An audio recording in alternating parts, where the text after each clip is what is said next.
Fox's Jackie Heinrich tweeting out some breaking news that Florida Representative Matt Gaetz has officially filed a motion to vacate the speakership. Ultimately, this is taking aim at House Speaker Kevin McCarthy.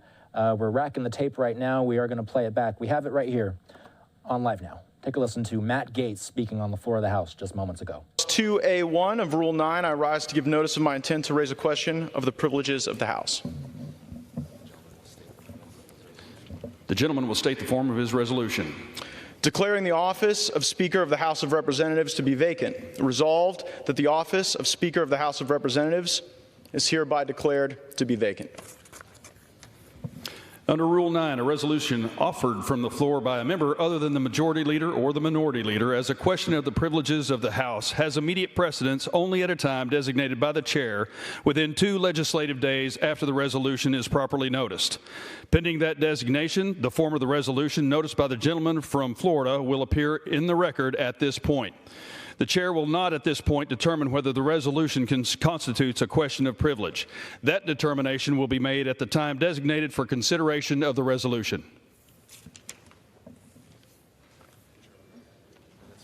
The chair will now continue with 1-minute speech.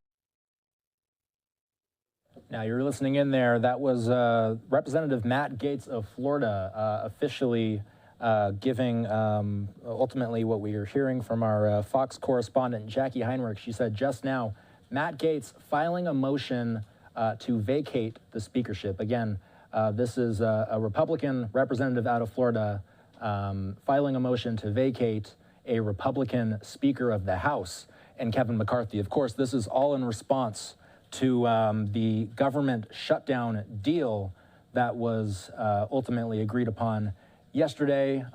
Came through as somewhat of a surprise on Saturday that the House had come to an agreement, a 45-day deal to extend these talks between Republicans and Democrats. Ultimately, the 45-day agreement was settled.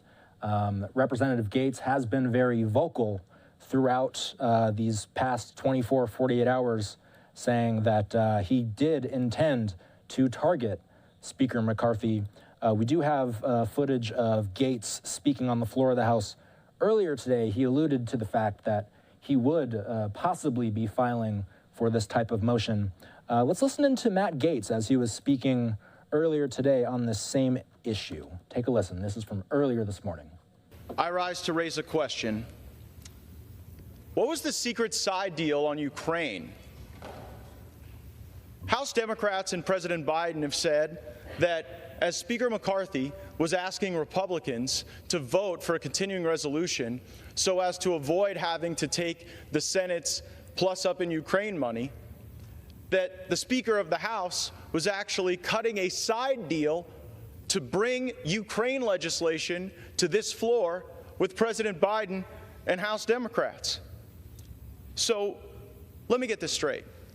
To extend Joe Biden's spending and Joe Biden's policy priorities, the Speaker of the House gave away to Joe Biden the money for Ukraine that Joe Biden wanted.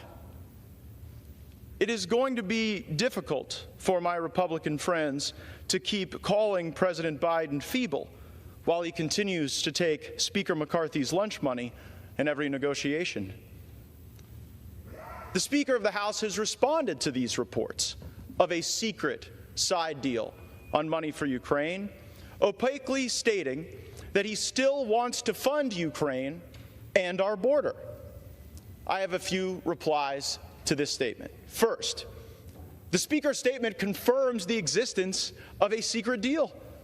And I have talked to members of our own leadership who have said they didn't even know that Speaker McCarthy was negotiating a secret side deal outside of our conference, outside of his own leadership team, for the sake of Ukraine. Second, Ukraine has lost the support of a majority of the majority. The last time there was a freestanding Ukraine vote on this floor, it was last week. 101 Republicans voted for it, 117 Republicans voted against it.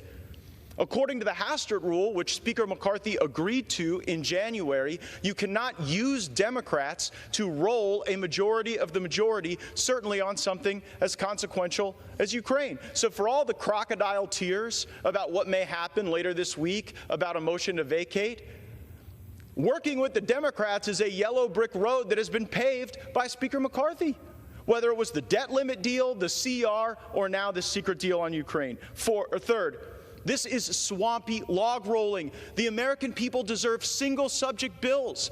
I get that a lot of folks might disagree with my perspectives on the border or on Ukraine, but can we at least agree that no matter how you feel about Ukraine or the southern border, they each deserve the dignity of their own consideration and should not be rolled together where they might pass where each individually wouldn't? This is what we're trying to get away from. This is the spirit of the January agreement we made with the Speaker.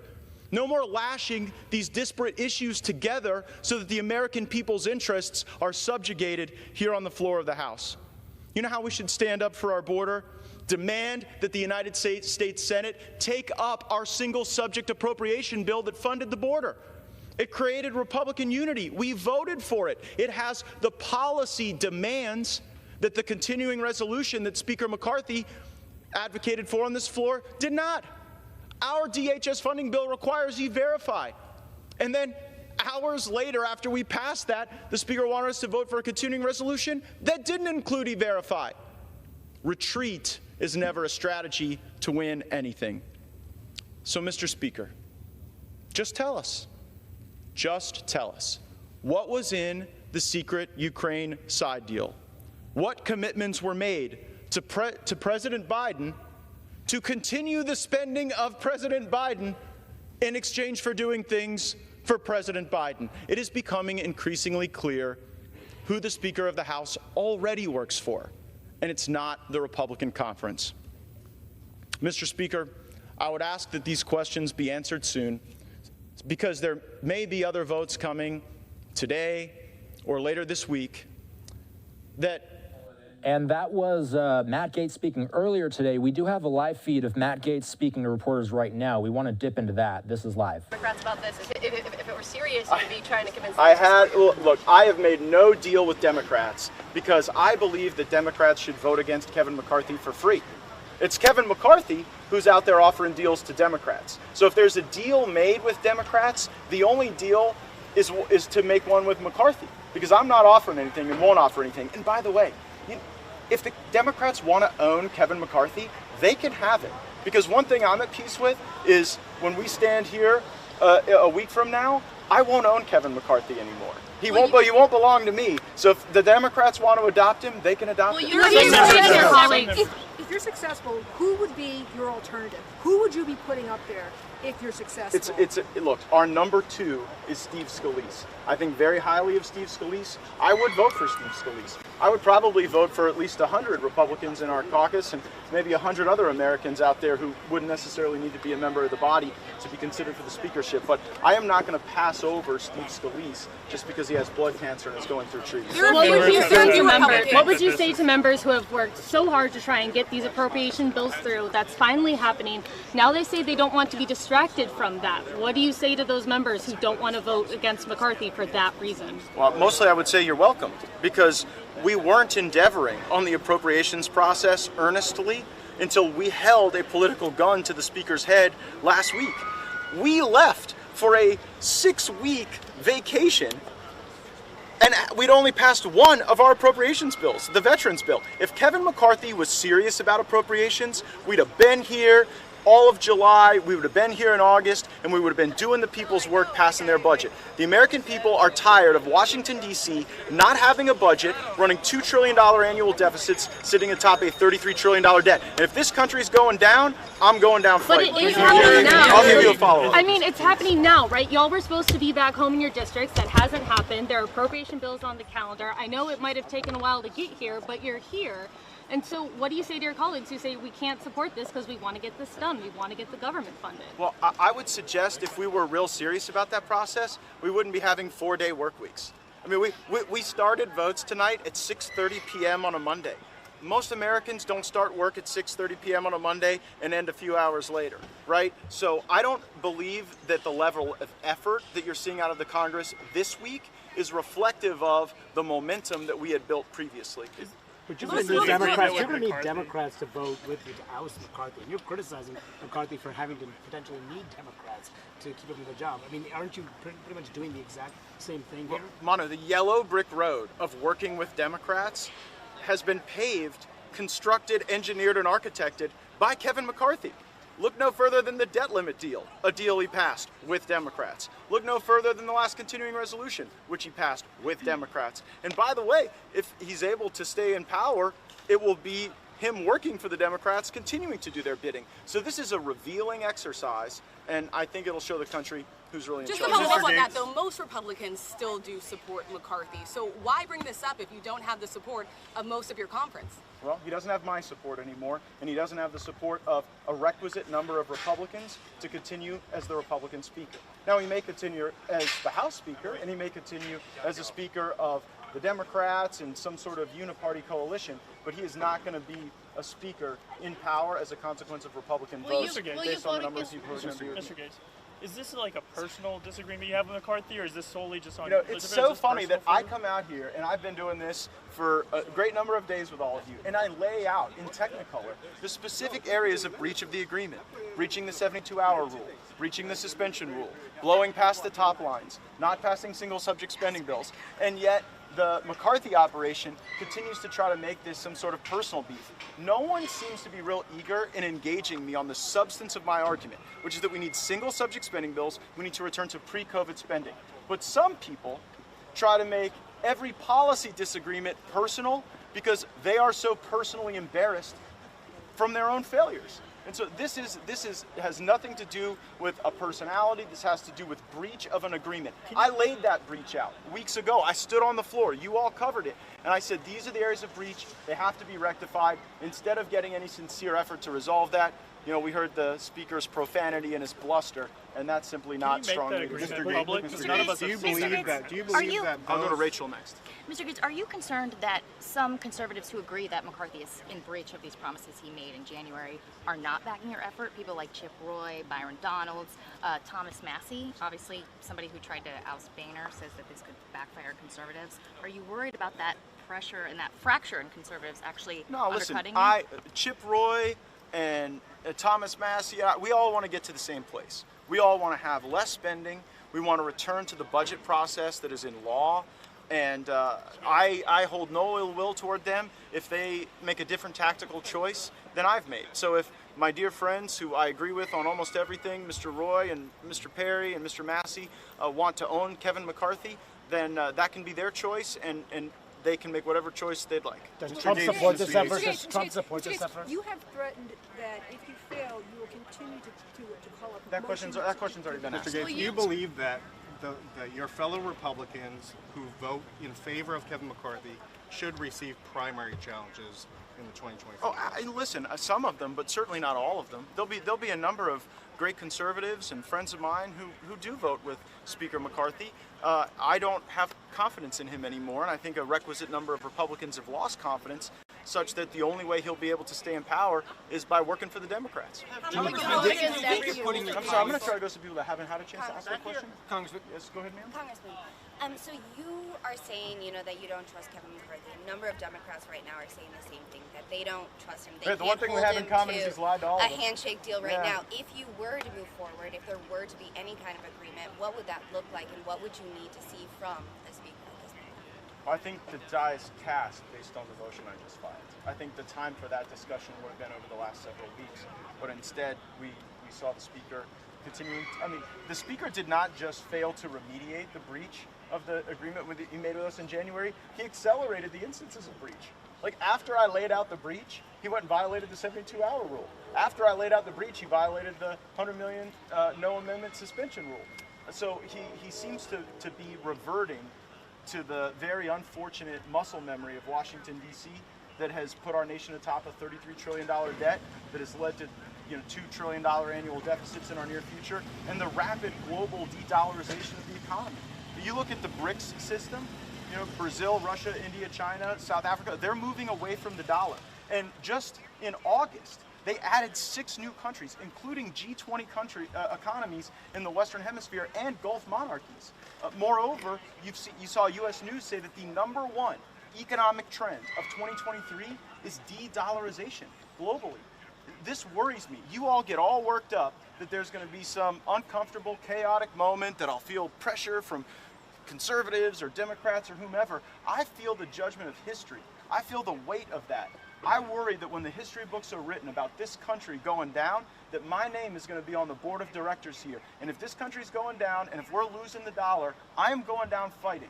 And I don't care if that means fighting Republicans, Democrats, the Uniparty, the leadership, the PACs, the lobbyists. I've had it. I've been here 7 years. We don't have a fucking budget. We haven't had one since the mid-90s. I am through with it. I apologize for using that word, but the only path forward here is to have single subject spending bills that can be reviewed, amended, considered, and I think that is the responsible way that our legislatures all over this country operate for good reason. Mr. Gaetz, how many Republicans do you have with you in the House? How do you respond to Kevin McCarthy's claim that this is payback for an ethics investigation? I am the most investigated man in the United States Congress. I have been cleared by the FBI, the DOJ, the Federal Elections Commission by a 5-0 vote. It seems that the Ethics Committee's interest in me waxes and wanes based on my relationship with the Speaker. I believe that Speaker McCarthy is trying to signal to the Ethics Committee to pursue me. When I gave my Sunday interviews yesterday, indicating that I intended to file this motion to vacate Speaker McCarthy, hours did not pass before Republicans and members of the Ethics Committee were backgrounding reporters that they wanted to expel me from the United States Congress for bringing a motion to vacate under the rules that we negotiated in January after Kevin McCarthy broke his word. They want to expel me for Congress from that. So, you know what? I'm built for the battle. I face down tougher than these folks, and I'll do it again. Mr. Gaetz, how many Republicans are with you in the House? Enough to make sure that when we're here next week, it'll only be by virtue of the Democrats' assent that Kevin McCarthy allies in a tough position. You said next week, which raises the question of when do you think this vote is going to happen? No, I did not say that.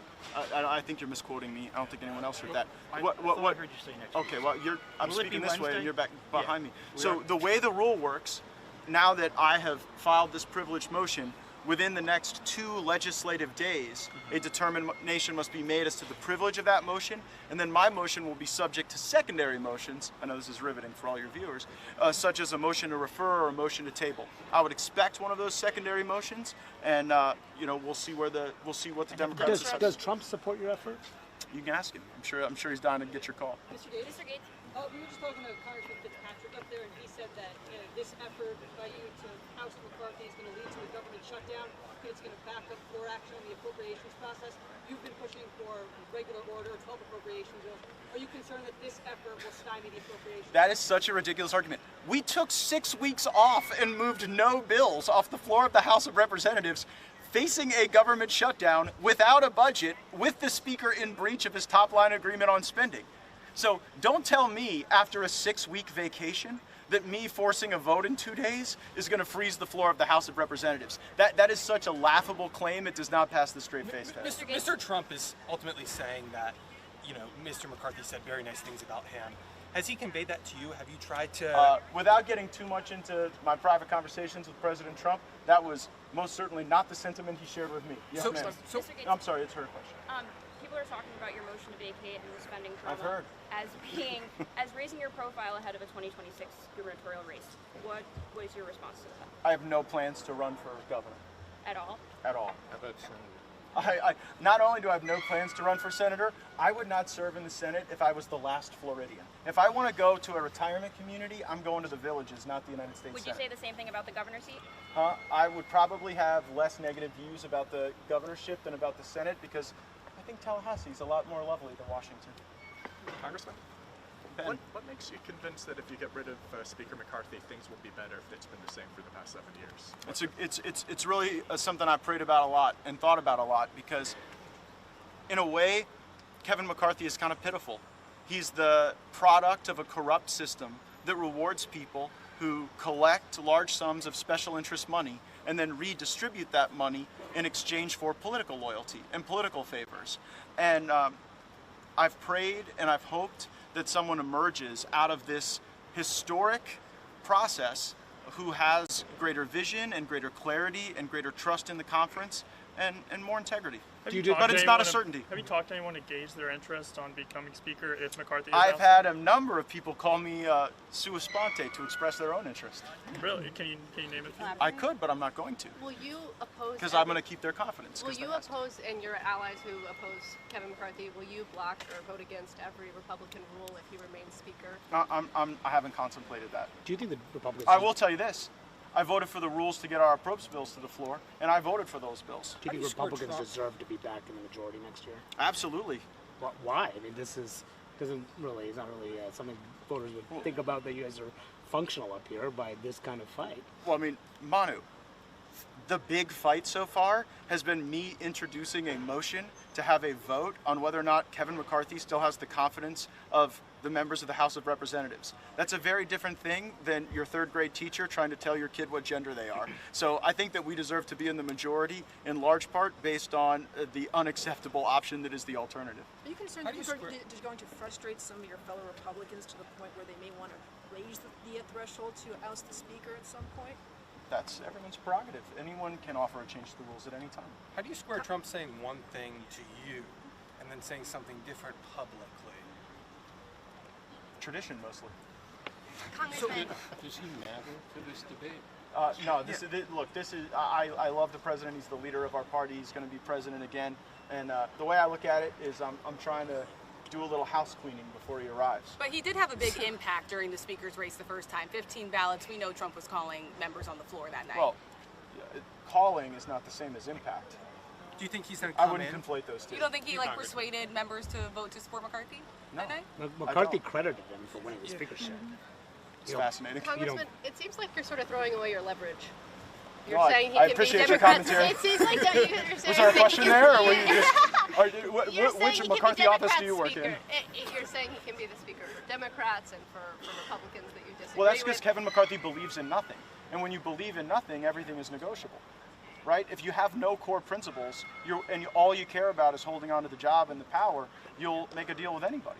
And actually, that'll be revealing. Because if Kevin McCarthy goes and makes a dirty deal with the Democrats to keep power, I believe that the people in this country will rise up and demand that their representatives and their lawmakers accept a better path, a more responsible path, a path that will put us on a better fiscal footing. Is Trump going to come in and support Congressman? If this motion fails, as you have said it might, when do you intend to offer your next motion to vacate? We'll see. I haven't made a decision on that. And following up on that next motion to vacate, if McCarthy holds on, but only because Democrats vote present or don't show up, have you heard from Republicans who are with him now, who will switch sides and join you in the fight? Well, I think that what you'll see when we cast this first vote will be my floor, not my ceiling. And I think that as we have more votes later, numbers will likely grow, because every day members wake up, they continue to see more broken promises from Speaker McCarthy. So that's why I think my movement will be ascendant. What's your response? What's your response? They're going to. Have you had conversations with Democrats and they have said point blank, we're going to do something to support him? They are keeping their powder dry. Without me soliciting a response, a number of Democrats have told me that they're going to do whatever Hakeem Jeffries says, and I believe them. And if Hakeem Jeffries wants to adopt Kevin McCarthy, then he can adopt him, but then at least he won't belong to me. I've got to get home, guys. Thanks, everyone. Thank you so much for stopping, Congressman.